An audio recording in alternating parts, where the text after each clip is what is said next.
Welcome to my little speculation format. As we all know, E3 will start in a few days and I thought to myself, why not speculate a little bit about what's going on there? So if you're looking for profound information, you're probably wrong here. Let's start with one of my favorite game franchises, Dark Souls. What we know this far is that there will be probably 2 DLCs and one of them will release in autumn. It could be possible that they will show something at E3 for at least the first DLC. But let's speculate a little bit further. I personally don't believe that they will do Bloodborne 2, but you never know since Sony published the game and pretty much wanted this game for the launch of the PlayStation 4. Another interesting thought in this direction would be the announcement of the PlayStation Neo or PlayStation 4K. And disclaimer, this is conspiracy theory level of speculation.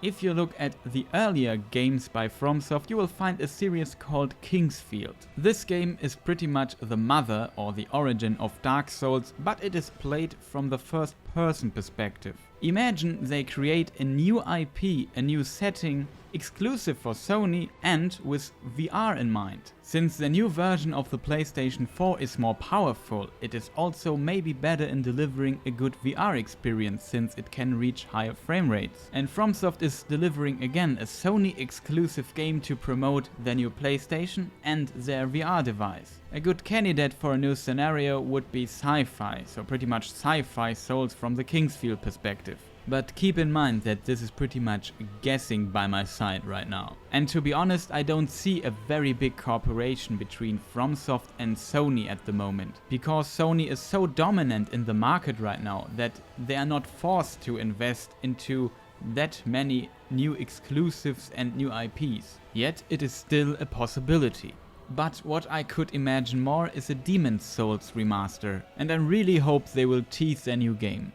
But let's move on. The next thing on my list would be SquareEnix and the Final Fantasy franchise. I have the maybe unpopular opinion that Final Fantasy 15 could be not that great. There are multiple reasons for this. One is obviously the very long development time. On Monday, the 8th of May 2006, SquareEnix showed a teaser during Sony's E3 press conference for a game called Final Fantasy Versus 13.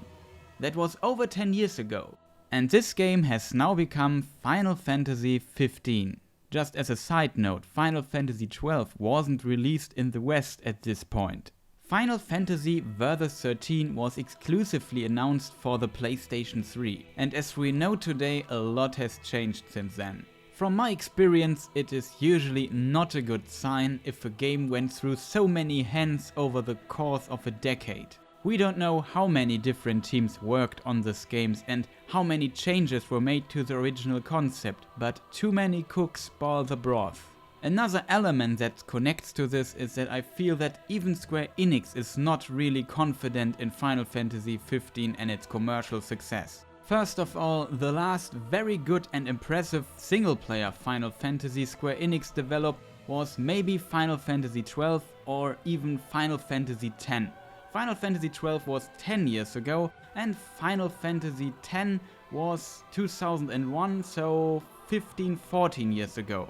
So they have a very bad track record when it comes to hitting it out of the park with single player Final Fantasies. And with an expensive game, 10 years worth of development costs you have to deliver. Keep in mind that Square Enix seemed to be a little disappointed in the numbers of sales of Final Fantasy 13. And it sold like 6 million copies at that time. Imagine how many copies they have to sell to turn this investment disaster into a success. So what Square Enix did, and I hope the translation of this idiom exists in English, they sold their family silver. Of course, I mean the Final Fantasy VII Remake, and it makes totally sense to release it in the near future. The Final Fantasy VII Remake is playing it safe. Just imagine they would have only released new, unique and successful single-player Final Fantasies over the past years. There would be no need to play it safe and rely on the fan favorites. When it comes to the Final Fantasy VII Remake, I'm also very skeptical. The original Final Fantasy VII is, together with Deus Ex 1, one of my favorite games of all time, and my expectations are just insanely high. In addition, I have no confidence in SquareEnix's ability to make good single-player JRPGs right now, and they haven't given me any reason to change that view in the past 10 years, to be honest. Also, they switch most likely again from their turn-based combat era to their new real-time combat system, and we just don't know yet how good this system really is. We also don't know what changes are coming to the game character and story-wise. But let's move on to the new version of the PlayStation 4. It is announced that it will have 4K capabilities. But what does it mean? I don't see the next Uncharted, let's call it Uncharted 5, to be playable on the new PlayStation version at a 4K resolution. I can imagine that there will be 4K games on that PlayStation Neo, but that will be more simple games, not something like a new God of War or a new Uncharted or something like this. The reason for it is it needs a lot of computing power to render in 4K resolution, and I don't see how a, let's say, even $800 console is able to compete with $2,000 computers in that sector. But if they're able to pull that off, props to Sony.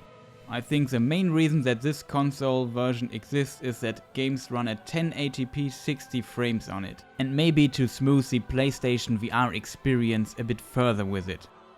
I have so many things left on my list and I can't talk about them because I want to finish my video right here, but I will probably just mention them and maybe, but most likely not, make another video before E3, but when E3 is over I will definitely do a video, so look forward to that.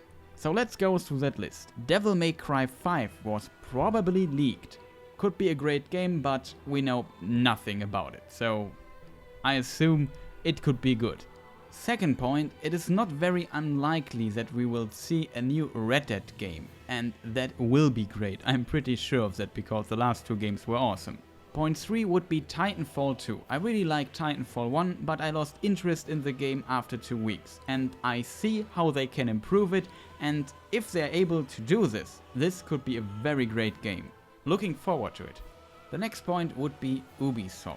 Ubisoft would be enough for a video alone, but I assume they will show a new IP, something totally new, and maybe we will see a new Assassin's Creed, maybe more about For Honor, and maybe more about The Division. And Watch Dogs 2, but I don't know. Could be great, but it's Ubisoft. Obviously, new stuff to Battlefield 1. I'm a little bit skeptical, but it has huge potential. Then Mass Effect, I'm pretty sure they will show something about Mass Effect. Then maybe EA has a new IP, and I could imagine that they are doing something with Star Wars, like a new Star Wars RPG like KOTOR or whatever. But something with Star Wars, definitely. Number 6. CD Projekt Red and Cyberpunk 2077. Could be great and I have high hopes.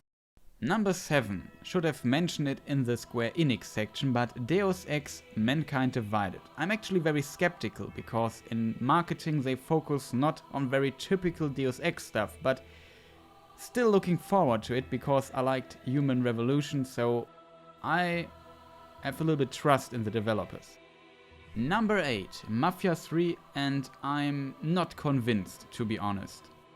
Number 9, and this is maybe a little bit far-fetched, but there are some hints that Microsoft is doing a new Age of Empires, and that would be absolutely great, but I don't think that this will come. And when it comes, it could be something to push the Windows 10 store, which I absolutely dislike.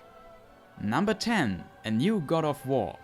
Could be great, and I would be surprised if we hear nothing, at least from the Sony Santa Monica studio. They haven't done things in years, and I expect something big like a totally new IP, but most likely a new God of War game. Number 11. Blizzard announces Warcraft 4. I think that isn't very likely, but maybe, and it would be great, wouldn't it? Number 12. A new Wolfenstein, and I think it is very likely that they will announce it. Number 13, which is quite unusual after so many big titles, a smaller title, which is Endless Space 2. Not sure if they will go for it on E3, to be honest, but I'm looking forward to it. Number 14, and now it gets somewhat old school. The game is called ELEX and you have probably not heard of it yet, but it's from the Gothic developers. They also made the Risen series and I'm a big fan of Gothic and Risen, at least of the first two games of both Gothic and Risen. ELEX will be their attempt to a bit more futuristic setting and I have high hopes for it, but I'm also a bit skeptical when they are not able to develop it a little bit further. But on the other side, they seem to have more time for the development and always delivered on new IPs, so I would be surprised if it would be bad, but it could be again a game that is loved in Germany and hated international. It is also published by Nordic Games and they also have Spellforce 3 in the pipeline, so that could be interesting too.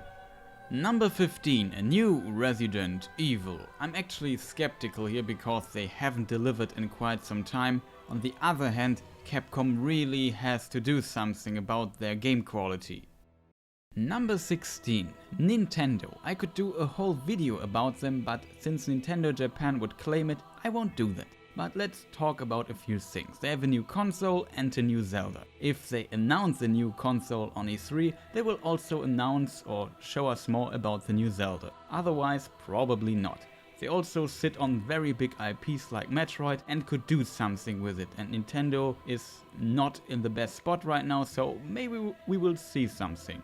Also, they always have the potential for new IPs or creating something very great out of old IPs. I don't know.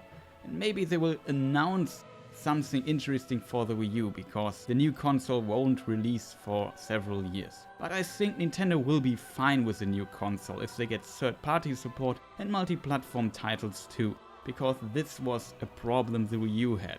Number 17, probably the most unlikely of them all, but just a personal wish, news about the Sunless Sea DLC and, of course, maybe a totally new game by this development studio. Since it's an independent developer and it's probably not that big, I don't believe that they will do something during E3, to be honest. Number 18, news from Platinum Games. I hope they don't have to do license work anymore, so they can focus on actually cool games, and maybe Nier and Scalebound could be very good, but we will see.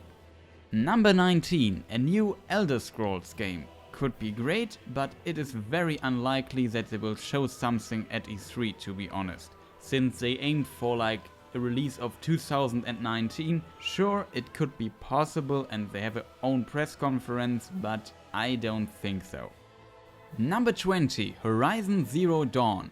Looks very nice, but I'm somewhat skeptical. Could end like a new Far Cry Primal. My last 3 points would be 21, a new Halo. Microsoft has to do something with this IP, and they also announced a new Halo Wars, which could be very interesting. 22, a new Destiny, maybe a new expansion or something like a whole new Destiny or something totally new. We don't know, but I think there's something coming in this direction. And my last point would be 23, no new Splinter Cells. I don't expect Splinter Cell to be on E3 and I think we won't see Splinter Cell for quite some time.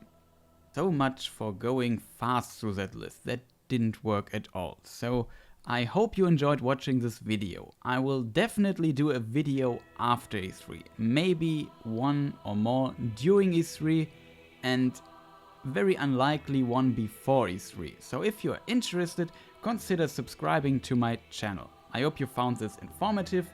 Thank you for watching and goodbye.